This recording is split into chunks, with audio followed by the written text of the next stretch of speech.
make a move and the bunny gets it. I said, put the bunny back in the box. Why couldn't you put the bunny back in the box?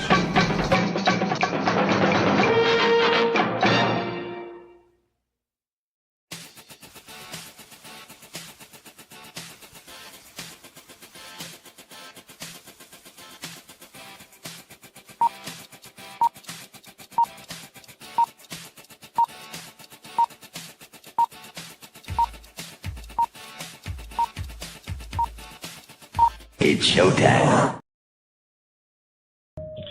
Roar. Roar. Colonel Ironsides here. 200 years I stood in the gap, fighting those who would harm my country. It was my honor, my sacred duty, so help me God. 9 times they took my life. 9 times I stood back up and made them pay. The freedom fighter and I could handle anything, but someone betrayed me. I was ambushed, made mortal, rendered powerless, and retired. They passed an amendment and made me a civilian before I left the hospital. For 50 years I watched my country change. Watched its work while erasing me from history. The day I quit my job, I powered up and discovered they lied about that too. I'll remind them of freedom. I'll remind them of duty. I'll remind them of their oaths and who they serve. I'll remind them while I'm shoving it down their throats.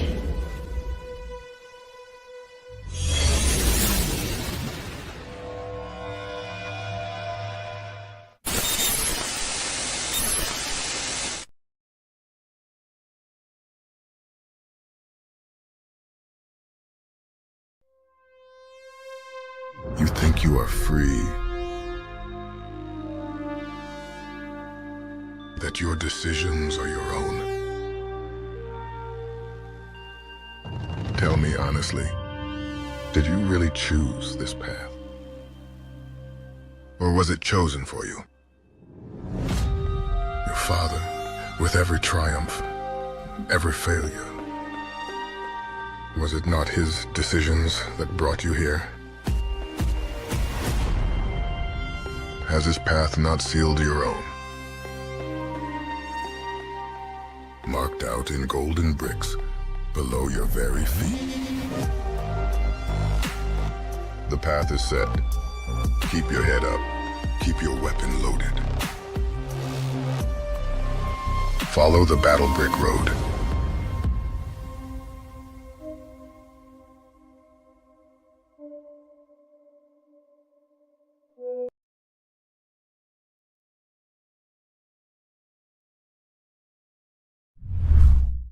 Psychically, I'm very well endowed. I want to know what you're thinking. There are some things you can't hide. I want to know what you're feeling. Tell me what's on your mind.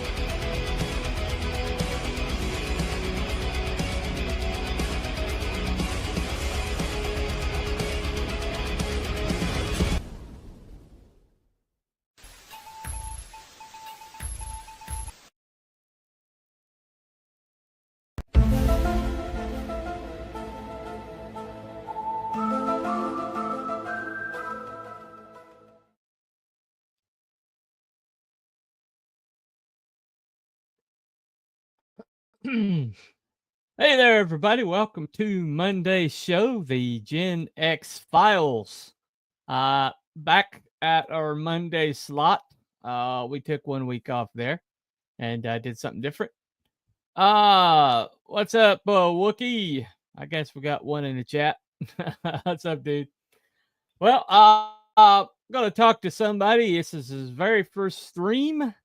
And we're going to talk about how to get yourself out there, how to self-promote, and the ins and outs of streaming and things like that, things you need to know, things you need to prepare for. And but before we get to that, I would like to do a review. Okay, Eric Weathers, letterer extraordinaire, came out with a book series a couple years back called Battle Brick Road. And he happens to live in Kansas, where Frank L. Baum's book series is set. You know, everybody thinks about the musical and all this other stuff. And it's funny because there's a movie that came out called Return to Oz. And everybody was like, this doesn't look like Oz. Except that anybody that has read the Oz series knows that Return to Oz was way closer to Frank L. Baum's series than the musical was. I mean, I love the music. I grew up watching The Wizard of Oz, and still love it. Still would watch it anytime I see it. But you talk about Frank L. Baum, the series, still timeless, still got a lot of interesting political undertones that that were intentional. He happened to have some pretty strong feelings about where the country was headed at the turn of the century. A lot of his misgivings later turned out to be valid. Hello, Woodrow Wilson. Anyway, anyway, and remember, they don't say the word. I'm not going to say the word. Not going to say the word, Wookie. So don't you dare say it either. Anyway, I happened to get my stream taken down 16 different times the other day because of a word I was saying that should not have had any bearing on my stream. I'll just say that much. Anyway, so let me get that comment taken down before the algorithm gets to me. Anyway, all right. So Frank L. Baum's series has a lot of complexity to it, and so usually when somebody says they're going to update something like that, that's that iconic. Usually, it's a bad idea. But if you've got somebody that's creative, has writing ability, and loves the original IP and knows it well enough that they know what they're taking liberties with, then you have a chance to update something in a very real and impactful way. Zeb Hatfield, who does the writing, Eric Weathers does the art, and I didn't remember getting another book, but evidently I backed another cover that came out with this campaign, and so this is book one. And so I went back and reread book one. And I missed something in the back. I missed my friend 6 a.m.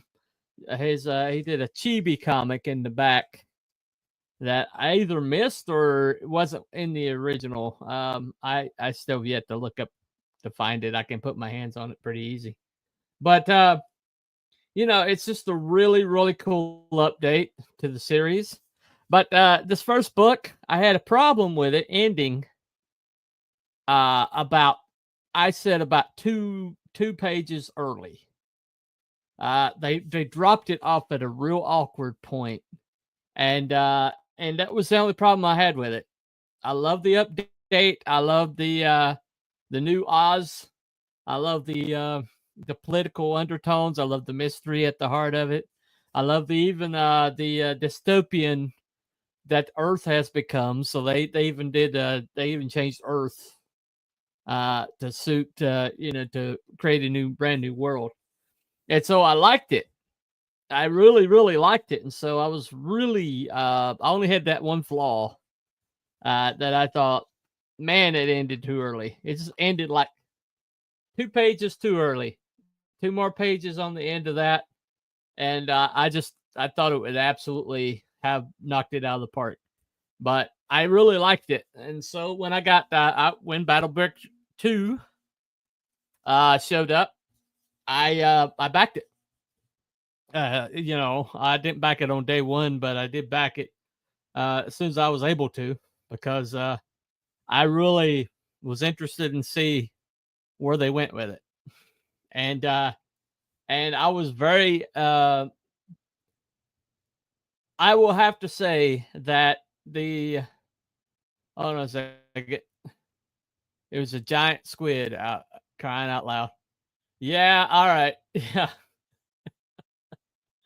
All right. We weren't going to talk about that. We're not going to talk about that. All right. Anyway, we're just not going to talk about that. But anyway, so I love the updates. I love the updated core group.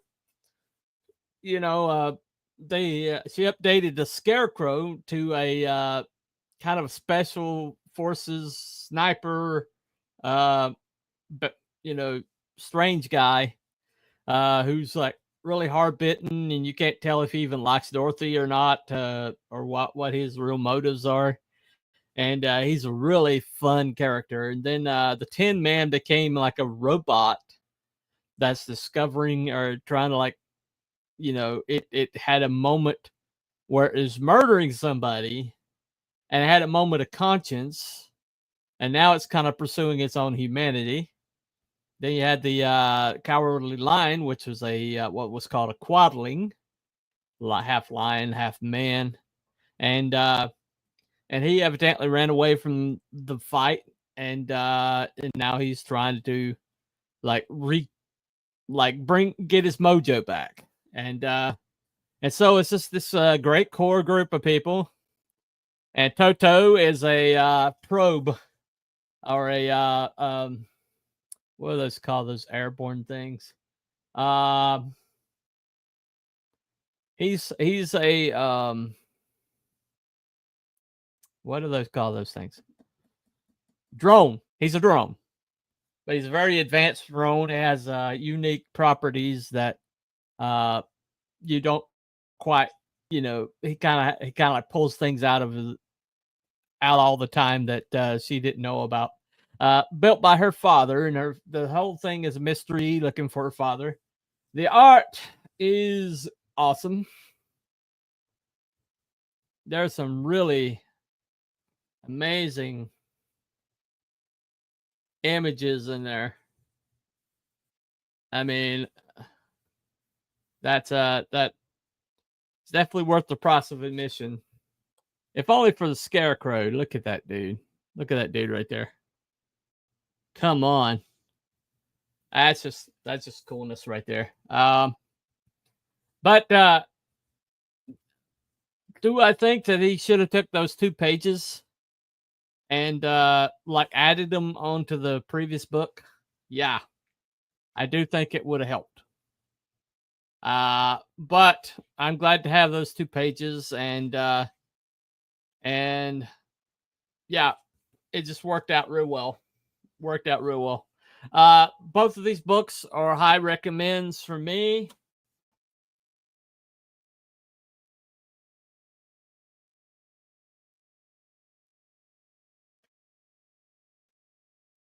And so how many carrots?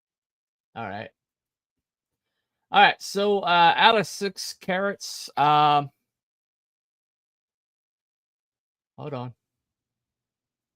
All right. Out of 6 carrots, for the 2 books I've gotten so far, I'm going to give it.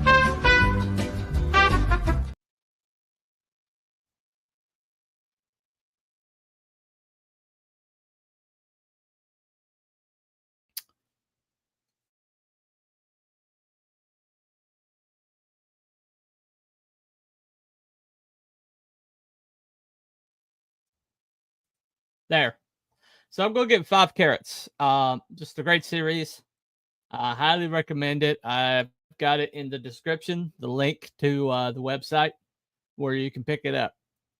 If you love the Oz series, you need it. You really need it. I like Ike. Whole rabbit. Yep. Yep. The whole rabbit. All right. So, all right. Yeah, a gentleman who's trying to get out there for the first time and kind of like take some baby steps into like self-promotion, especially on live streams and stuff like that, came to me, and I'm kind of like the training wheels for a lot of people. I've been the first show for some pretty notable people that you would know.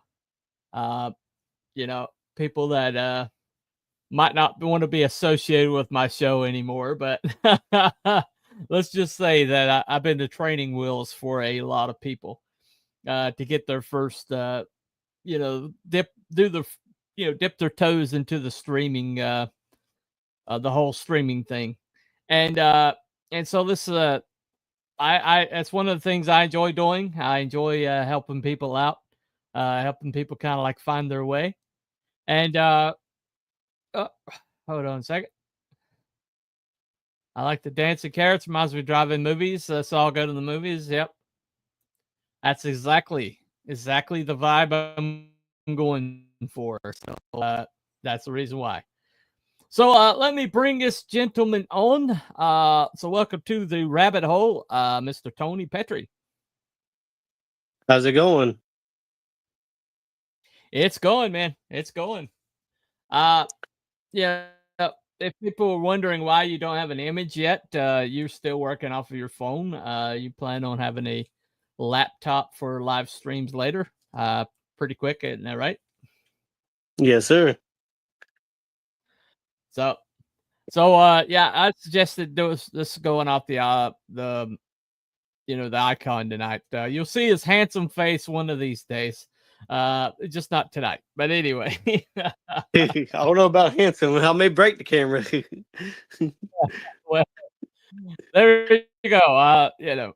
You pretty much go with what God gave you, right? Anyway. That's right. But all right. So ironic dancing carrots for the rabbit. Yep. It's part of branding. It's called branding. I like Ike. That's what it's called. Anyway. He never really comments on things that we're talking about. He's my random guy. But anyway, so you're the like chief creative officer for Alp Comics. Is that That's just right. you? Yep, it's just me. I actually stole my initials, ALP, and it came up, and I figured, okay, the Alp Mountains, so let's go with Alp Comics. Right. Gotcha. That's a whole lot easier to explain than telepathic bunny. I'll just say that. Anyway. I mean, I can't explain it, but it's a little more complicated than just it's my initials. Oh, okay. Yeah. There you go. But how many properties you got so far? I saw 3. I've got Violet Rising, which was put out by naturally Alp Comics. It's a character that I created for my wife. Okay. I have got The Secrets of Pennyloaf, which was done with James Bethel. Okay. And it was actually put out by the B Brothers, Baker and Bethel Comics. And then I have an appearance in the Powerverse Super Team. It's a Vince White comic book. Barcode appears one time in it. You see him a little bit there. And then I'm working on a couple projects with Dan Sin over at Argo Comics through his kind of like his side thing, kind of like Image, but it's called Thunder Zone. So you consider yourself a writer first and foremost? I like to think so. More of a dreamer. Okay, all right. Well, you need dreamers. You need dreamers. That's pretty much what Stan Lee was. Anyway, so directly questioning everything. LOL. There you go. Please let me turn my girl into Jessica Rabbit. Jessica Rabbit. Who wasn't a rabbit, by the way. Rabbit was her married name. Anyway, Could have been Lola Bunny. there you go. Could have been Bunny. Could have been Bunny. Anyway, yeah, that's that was a disturbing cartoon in so many levels. Anyway, my friend Aaron calls that his sexual awakening. I'll just say that. Dreamers make great writers. Yep. Yeah. Anytime you ask him like any movie questions, he always goes back to Who Framed Roger Rabbit. He's a great writer too. Anyway, so there you go. So what do you find most inspirational when you go to the well looking for ideas? Where do you get most of your ideas from?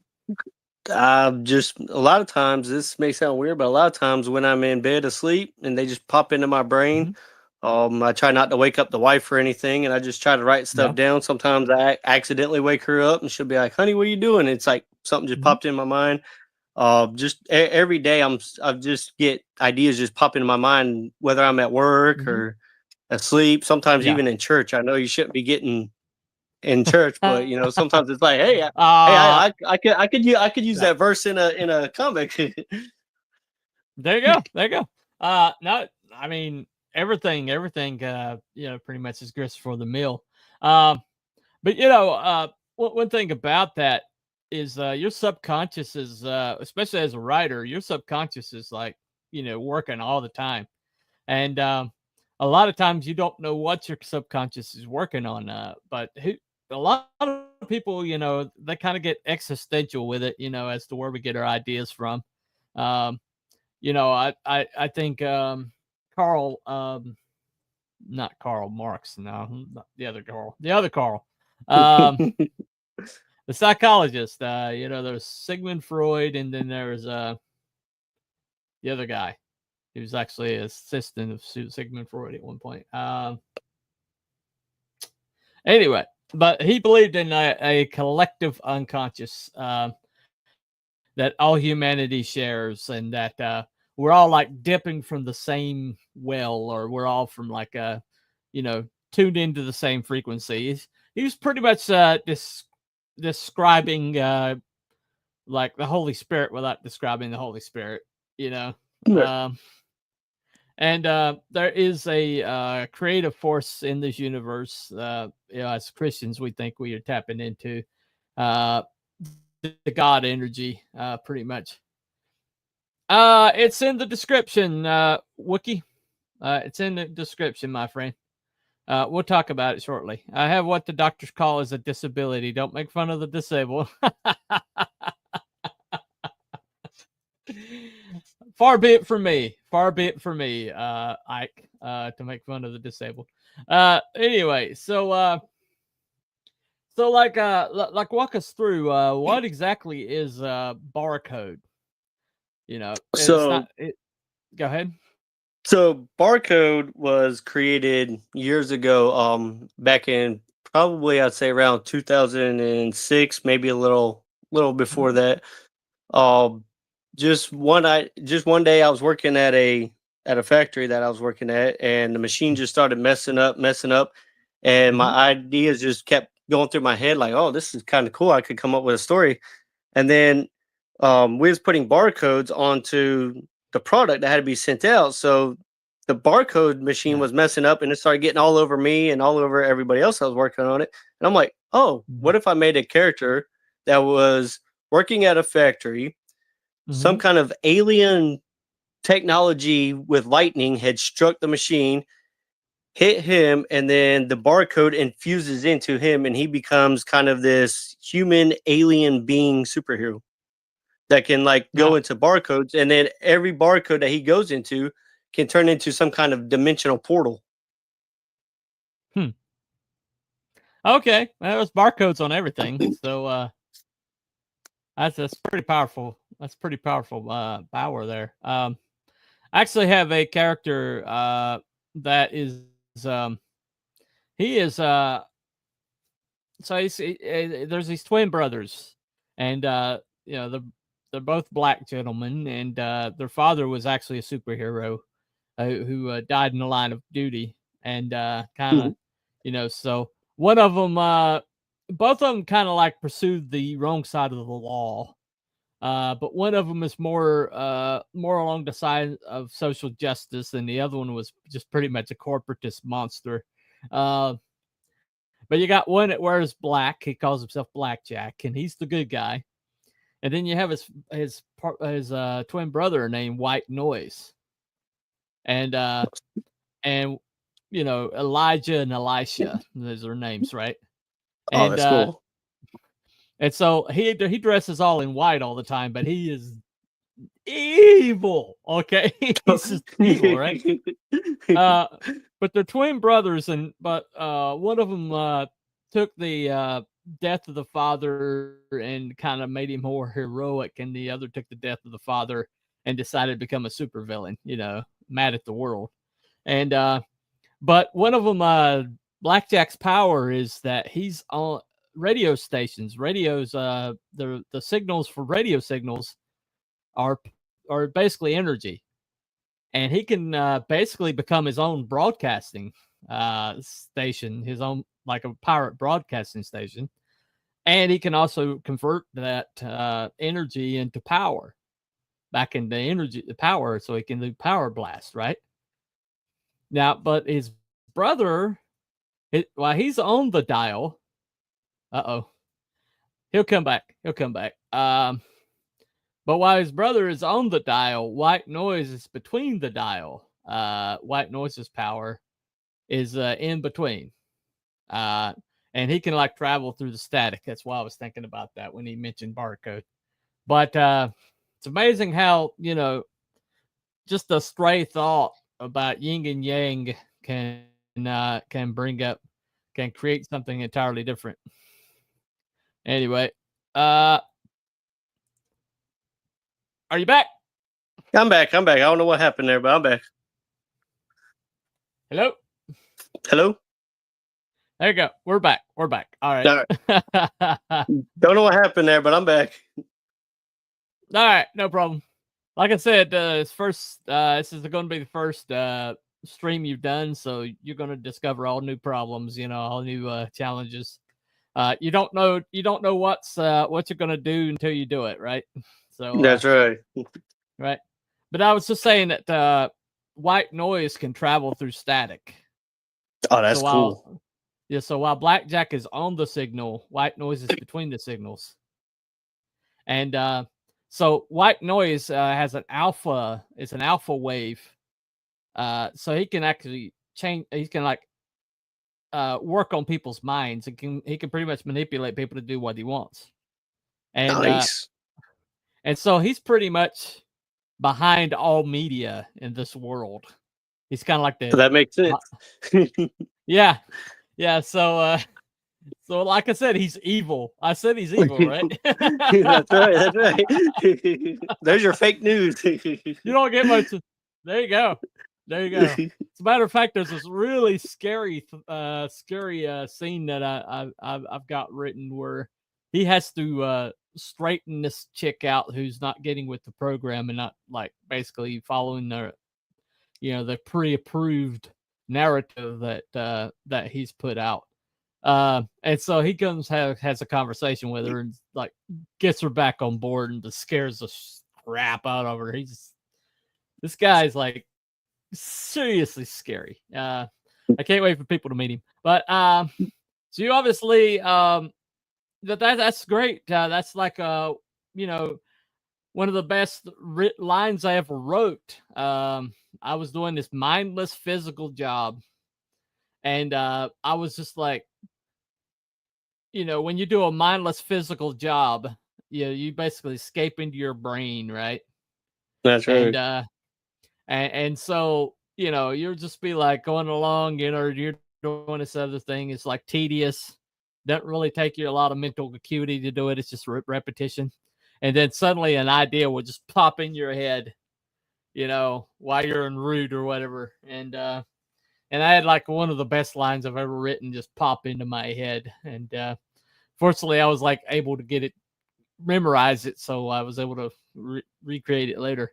But it's just amazing how your mind will work like that. It is. Go ahead. You know, they always say the mind is the most powerful thing in the world, you know, and I really do believe it. Mm-hmm. Well, I think creativity. When you are like dealing with something that's more like along the sciences, people who make the most scientific breakthroughs happen to be people who are creative. Creative, you know, like Nikola Tesla's imagination. Yes. What he would conceive of something, and he had the mind power to make it happen. And so in his case, like did you know once upon a time he accidentally figured out the resonant frequency of the earth and caused an earthquake? That's crazy. Yeah.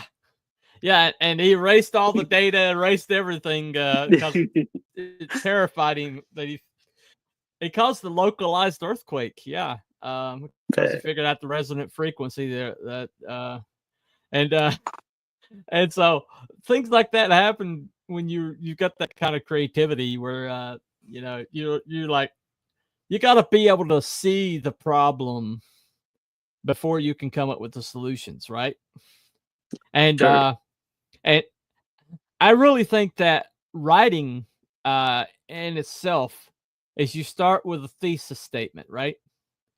And then writing is basically like clarifying everything and problem solving.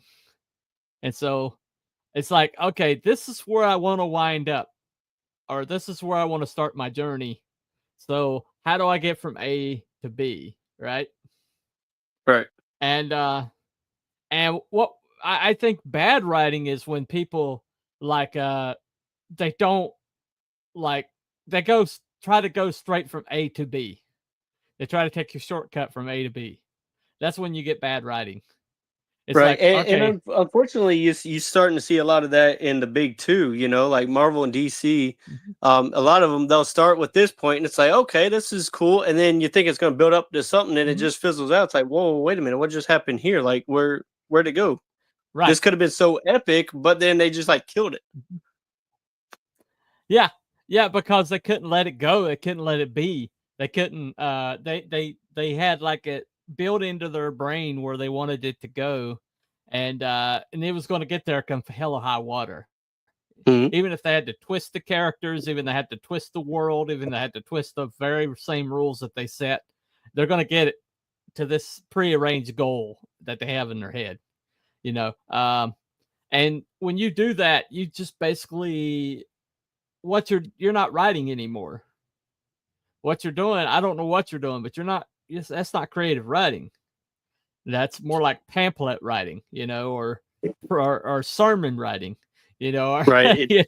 It's laziness, honestly, you know. Yeah, it's very lazy. And you usually find it with people who didn't have to like write a whole lot of stuff that nobody saw or nobody liked, and had to learn how to continue on through rejection or continue on, because you have to write a lot of bad stuff before you get to good stuff, you know. Yeah. And it bothers me because, you know, the artists they have this 2,000 page rule. Okay. And that is, you have to draw like around 2,000 pages before you start getting good art wise. But yet the same people who devoted all that time to becoming great artists think that they can just spit up a script with absolutely no precedent before that they've even written anything, and then you know, and then they'll put it on the market, and it's the first thing that they've ever written, and you can tell it's the first thing you've ever written because it's got the same problems that all people have when they've never written anything before. You know what I'm saying? Exactly, and you know that's like with my first one. I mean, I've got more splash pages than what I should have, but you know, it's my first time, and I learned my lesson. So now, all moving forward on all the other ones, I know to kind of back off of that some. And I've talked to some people that's been doing it for a while. I've talked to Mike Barron. He kind of gave me some pointers. I talked to Roland Mann several times, and Roland Mann told me, "Hey, kind of do this, kind of do that." So you know, they were giving me some pointers on different things. Right. Well, you what especially with comics and pretty much any writing whatsoever, you have to learn about connective tissue. And people, when they start out, they don't know how to write connective tissue. You know, they don't think in sequential. They don't think in, you know, this has if to get from here to here, this, and this have to be true. This had to happen along the way for us to get to this point. You know, they'll just take you from this point and put you at this point, and then there's no connective tissue, and you don't know how they got there. Right. And you see this all the time with brand new writing, or amateur writing, or just bad writers. Is they don't know how to do connective tissue. And so what would you consider good writing? Like, what's an example?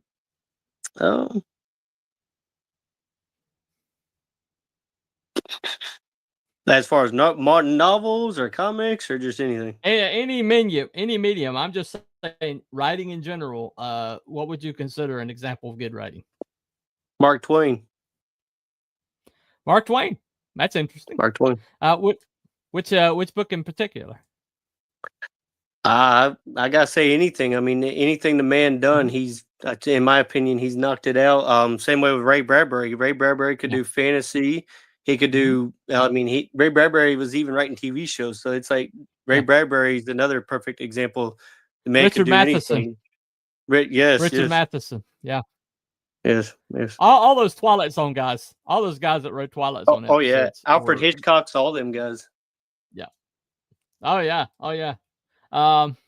You know, I think it's really you cannot go wrong going back and watching like those episodic television they used to have, you know, where every single week it would be a short story or a novelist or somebody, you know, like Richard Matheson. You know, there's a movie called The Duel, and it was Steven Spielberg's first movie. And it started Dennis. What is his name? Dennis. He did like that the cowboy show, McCoy, I think. What was it? McLeod. Dennis Weaver. Dennis Weaver. Yeah. Now, and all it was a guy cut off a transfer truck driver having a really bad day. And that transfer truck driver decided that he needed to die. And it's a duel. It's just this transfer truck going after this guy. And it's the most amazing thing because he turned something as ordinary and as pedestrian as road rage into a gladiatorial combat. And it's just like the guy lived in like California, so I'm sure he was like on the you know on the interstate one day, and he's just kind of like, you know, got cut off by a truck, or he cut off a truck and the guy like tailgated him or something, and he's like, "Ooh, that's scary," you know. That's scary. Those transfers, those transfers are big, right? That's right.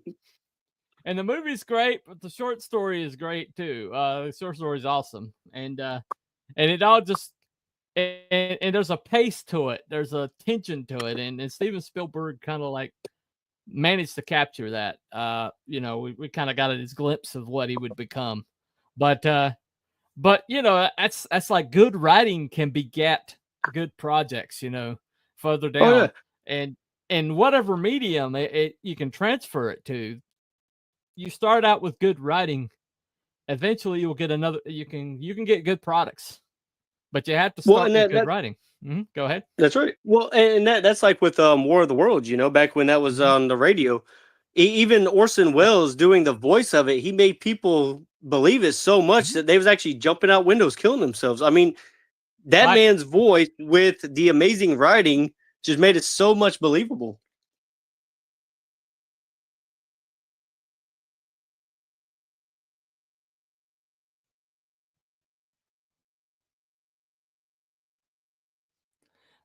Lost him. He'll pop back on. But yeah, absolutely. Absolutely. That kind of like, War of the Worlds, that Mercury Theater. But you're talking about all-time great voices. Oh, I yes. mean, that's one of the all-time great voices. And he literally and basically everybody got their news from the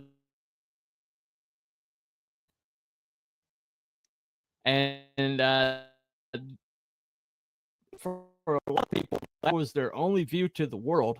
And so Orson Welles, he's like, what happens if we told War of the Worlds through news, like newspaper, or like news updates? Use that news update voice and tell the War of the Worlds through that medium.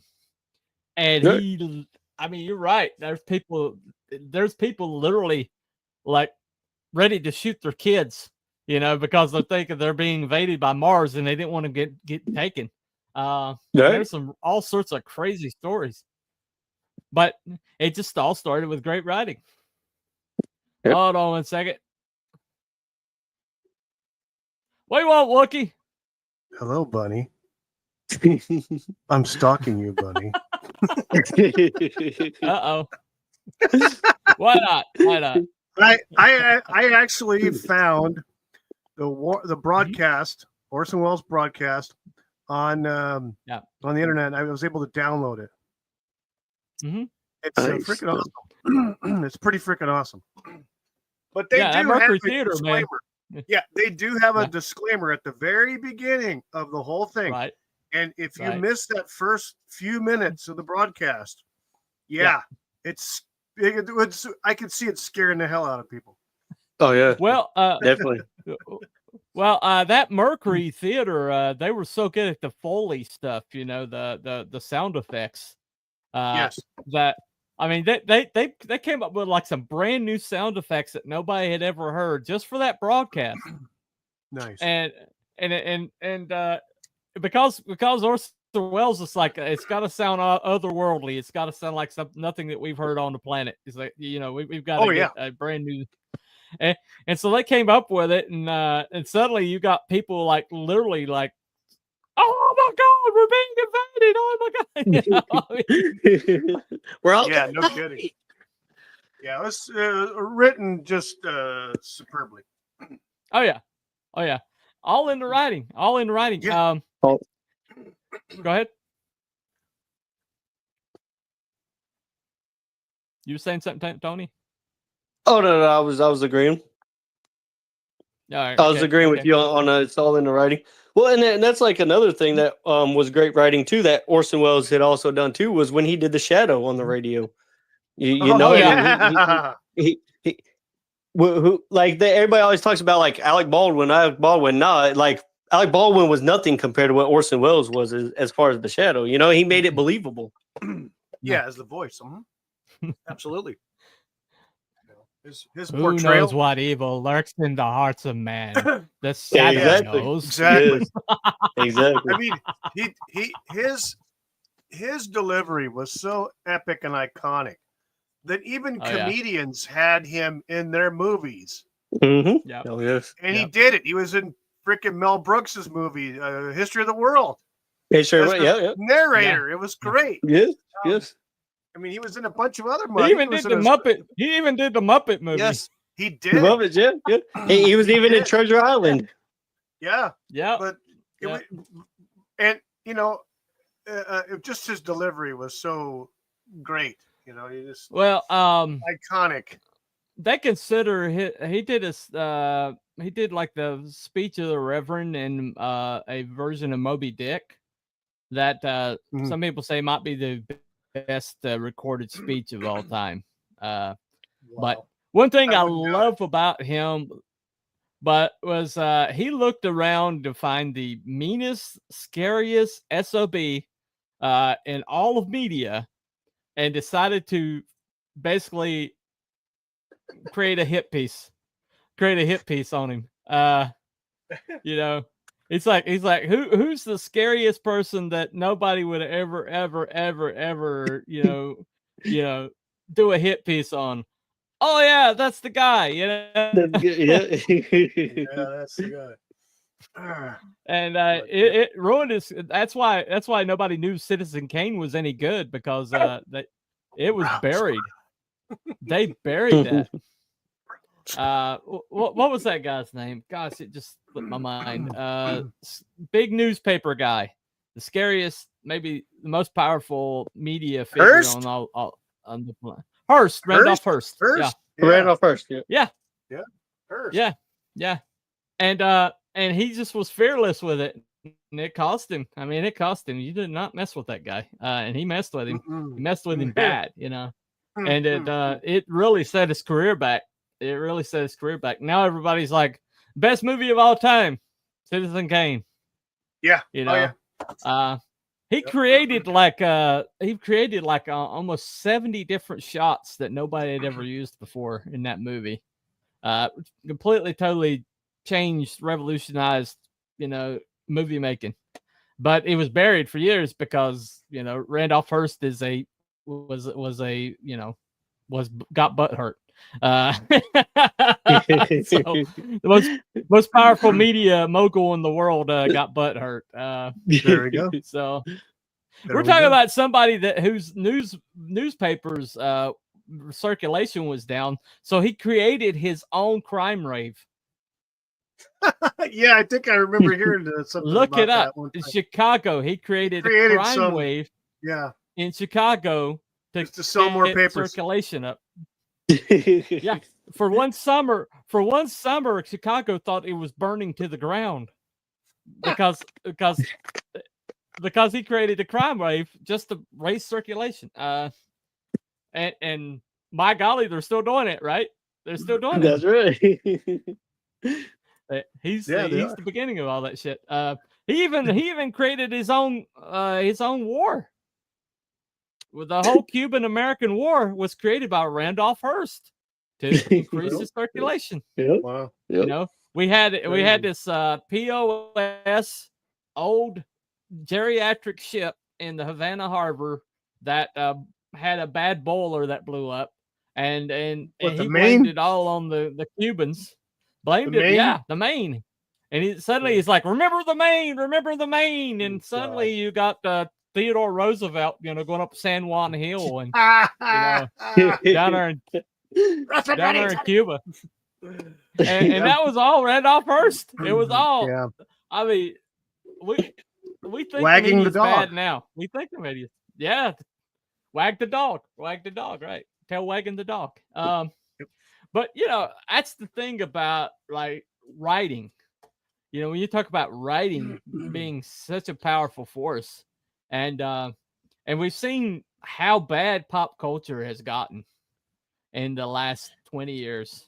And it all comes down to activists getting into the writing rooms. And it's happened all medium. Oh, yeah. Movies, games, television. You see it. I mean, the area that I saw that basically pretty much soured the milk for me was Doctor Who. Was the last season that Peter Capaldi played the Doctor. And yes. writing was so freaking bad, but Capaldi was still trying to pull it off as best he could. But you could tell the differences, not just between the actors when they would change actors from Tennant to Smith to Capaldi. It was writers, It was all the writing. if you knew who was writing that episode, you knew it was either going to be a good one or a piece of shit. And so, right. And it just went downhill with Capaldi. And then, all the freaking all bets were off after they got rid of Capaldi. Oh, yeah. And they screwed Peter Capaldi. They did. The number one fan of the franchise since he was a little kid, who it actually inspired him to become a freaking actor. Yeah. Mm-hmm. Yep. He was a huge fan of Doctor Who. He had some serious Tom Baker eyeballs going on. Oh my man. god! Oh He could do the yes. Tom Baker eyeballs. But yeah, the writing in that franchise just went downhill. It just, I mean, well, think about it. just killed it. You watch the classic series. Oh yeah. I mean, the special effects aren't there. Everything's made out of cardboard. No, yeah, exactly. It was Everything's made all out of- practical stuff, but and yet they had you because the writing was so you good. had the writing, and then you had the quality of the actors, the main actor, and all the other actors around them. Their quality of delivery. I mean, when you got Douglas Adams writing like episodes of Doctor Who, I mean, come on. Yeah. Well, and the person that you're going to have delivering it is either Patrick Troughton or freaking John Pertwee. I mean, holy crap! Yep. And Tom Baker. Speaking of Pertwee, and Baker, I mean, speaking of Pertwee, I mean, his freaking kid dresses up just like him as the Doctor. He's a dead freaking ringer for him. He puts the wig on and the jacket. It's like seeing double, And the funny thing about it is John Pertwee had kind of a lazy eye, and his son's got the exact same lazy eye. Yep. I didn't know that was genetic. I didn't know that was genetic. I didn't either. That's crazy. Oh yeah, that's good. And he's a great actor in his own right. He's good. He's Sean awesome. Pertwee, yeah, he's great. Sean Pertwee is amazing. Yeah, but you have these great episodes, and like I watched the very first episode all the way through everybody, all the way through to Peter Baker, that freaking nutcase, and then the writing was what kept you intrigued because the story was fascinating. The different twists and turns and things like that had Peter you Baker. riveted. You mean Colin? Do you mean Colin? Colin Baker? Yes, Colin Baker. Okay. Because there's Peter Davidson, then there was Colin Baker. Peter Davidson. Yeah, that's I got it mixed up. Yeah. All right. Yeah. In the great, yeah. And the great writing came from because they actually loved what they was doing. They wasn't just trying to push some agenda on everybody either. Yes, that's why it lasted. I honestly think it's supposed to be. They had their 60th anniversary back in 23. Well, I actually think the freaking franchise died, probably 8 years before that. I don't know, that 60th episode was awesome. It really was awesome. And they got Tom Baker to come back as the curator.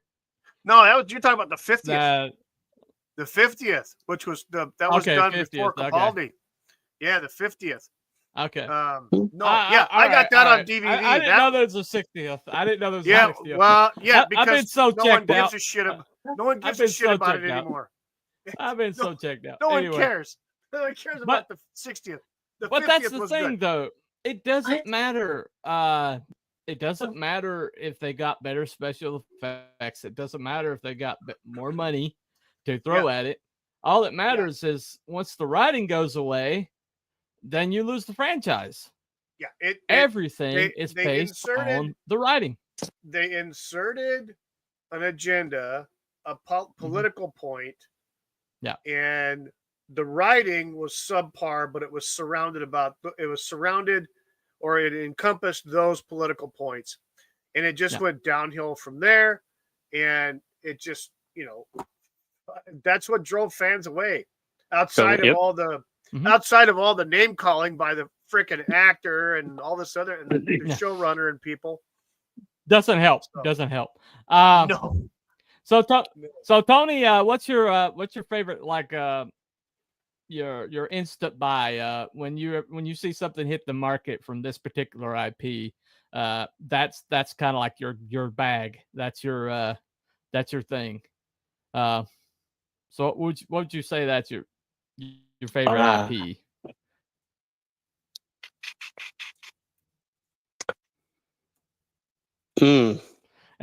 I mean, it destroyed everything, so it's kind of hard. That's a hard question now. That's super hard now. Before the writing went bad, what would it have been? I'll just say that. I'll give that caveat. I'll go with almost anything Superman. I was picking up Superman. That was pretty much the first comic I had ever read.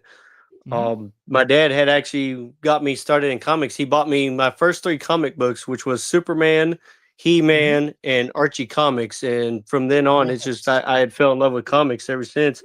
And the thing is, that's another franchise is He-Man. That's another one that's just been destroyed with idiotic. It's just stupidity. It's been destroyed by. And same with Archie. Like Archie's not even fit for like kids anymore or anything. It's sad. It is sad. It is sad.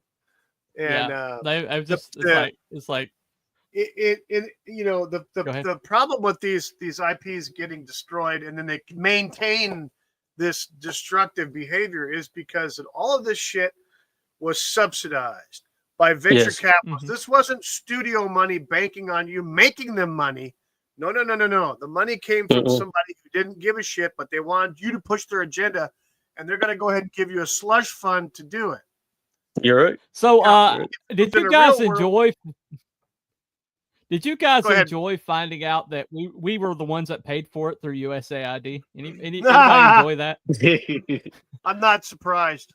Yes, because we're like, it's like what's funding this ESG stuff? Where's all this money coming from? Oh, it's coming from me! Yay! Coming from me, yeah. That was a lovely thing to find out.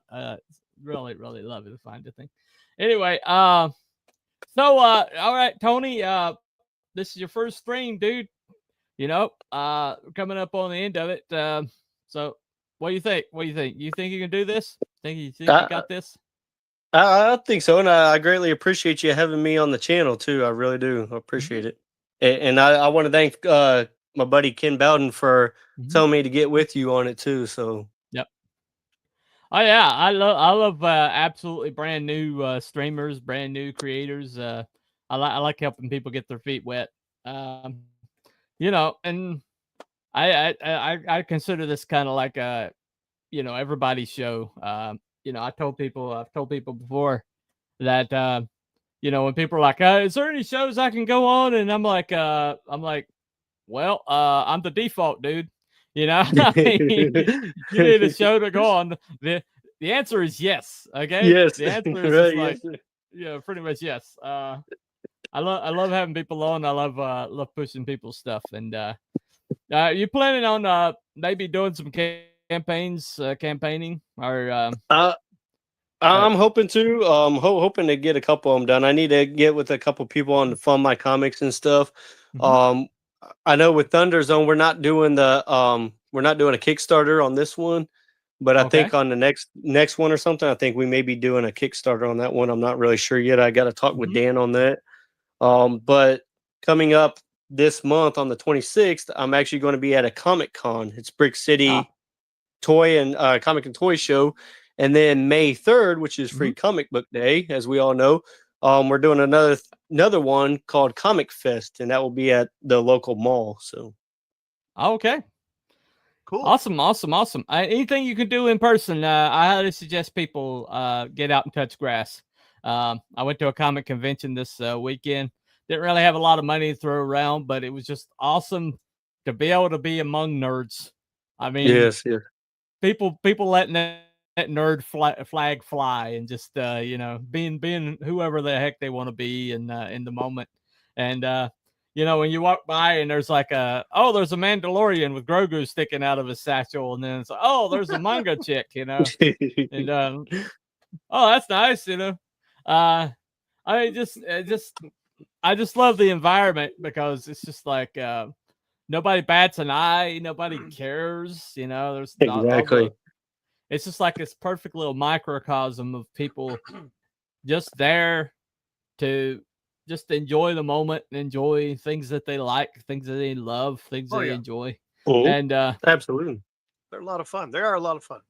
There. Well, and the first one I ever went to, I got to meet one of my favorite guys, which was Roger Stern. I just loved everything that Roger Stern had ever touched. And there was a young boy that came up to him and he says, "Why do you do this for?" He's like, "Because I'm with family." Yeah, everybody has a interest. That's right. I mean, because Roger Stern said, "You know, with that, he's like, this is family. Everybody in here is family." So. There you go. There you go. And what I like to have that kind of Comic-Con attitude when I do streaming, you know. You know, I like to have people on, all sorts of different people, and say, hopefully you'll get on some more streams. I think Kim B can get you some lined up. I appreciate it, and definitely. No problem.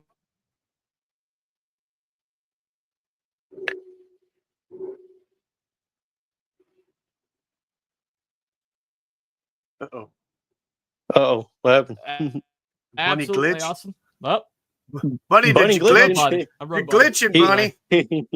Sorry, but I know. Sorry. Internet bottomed out on me. All right. Anyway, so get Battle Book Road. Get a chance to. The website is in the description. And also your web comics are in the description. Okay. When is Barcode coming out? I'm not sure yet. It's in the hands of the artist right now. I have a story in there. It's 10 pages long, and then I have Roland Mann doing a backup page in there, which he's only doing 6 pages on that. But there's going to be done by 2 different artists on ours. So but Roland was very, very intrigued and very happy to help us with it. So I greatly appreciate him on that too. Awesome. Anyway, what you got going on, Wookie? Anything special? No, just a long week of working and slaving away to pay for the illegal aliens USAID cell phones and debit cards. Yep. There you go. There you go. Well, I do have one caveat. Yesterday morning, I had on our show, I had Mr. Kurt from Eccentric Comics. And we had a great time. He's a great guy, and awesome. Yeah, awesome. It was a lot of fun. Well, my 2 shows I've got coming up this week. We're on Thursday. The character Autopsy is going to be on Alan Quartermain, and also on Saturday, the Cryptids and Conspiracies with Wookie and his crew is also going to be there. But I pretty much do everything. We're going to talk about. They just show up.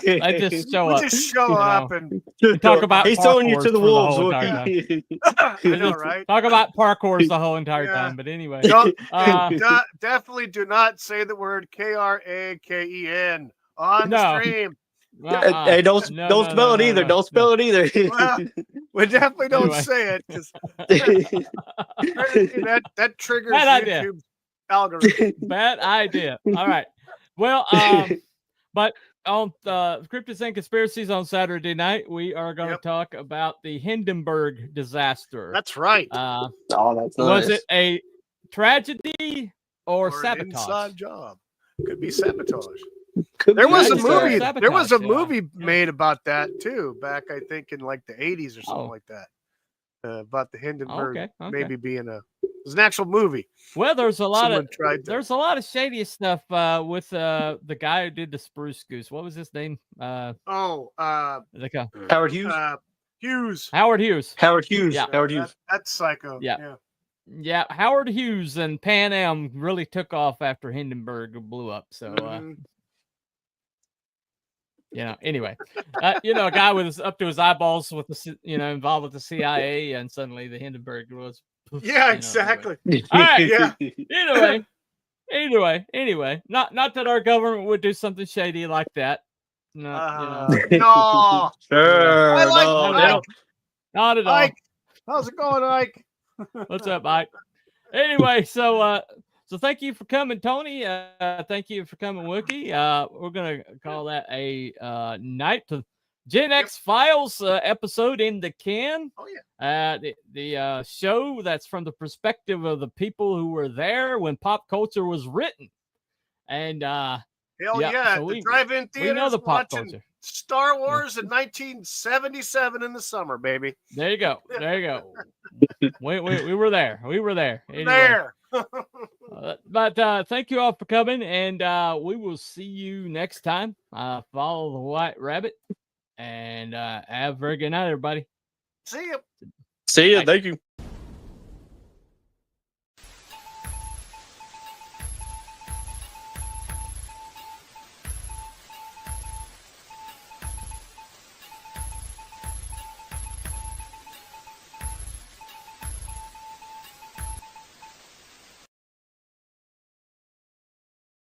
Thank you.